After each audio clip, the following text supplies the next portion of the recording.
Before my dad, at age 35 and with 7 kids, decided to go back to college and get his degree in education, he owned a gas station. He'd go in at 6 a.m. and oftentimes come home after I was in bed. On some of those nights when I was 4 or 5, I'd be lying in bed awake and I'd hear him climbing the stairs to come up and tuck me in. He'd walk into my room and say, "Hey, Skeeter, are you still awake?"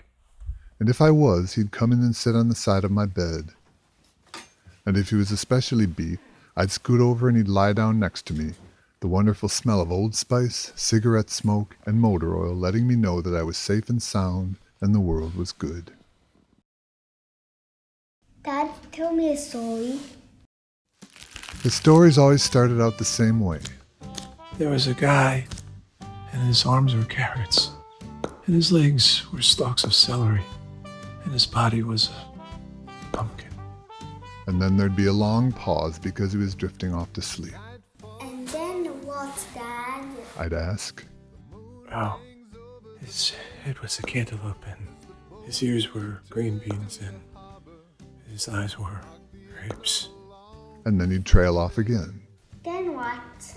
Oh, his mouth was a strawberry, and his hair was a cabbage, and he was walking down the street. Then the words would stop and I'd hear the beginnings of a snore as my dad began to succumb to slumber. Dad, what happened to the guy next? He'd pause and try to get his bearings, and then he would wrap up the story in a nice, neat little bow by saying these 3 words.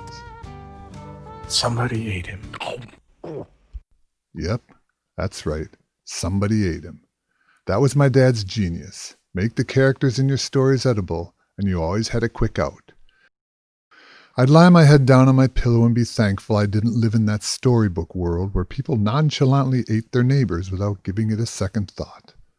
But I was happy because my dad was there, and I'd drift off to sleep, the smell of Old Spice, cigarette smoke, and motor oil telling me that all was well and I was safe and sound. No amnesty, life got the best of me. I wish this train was going home.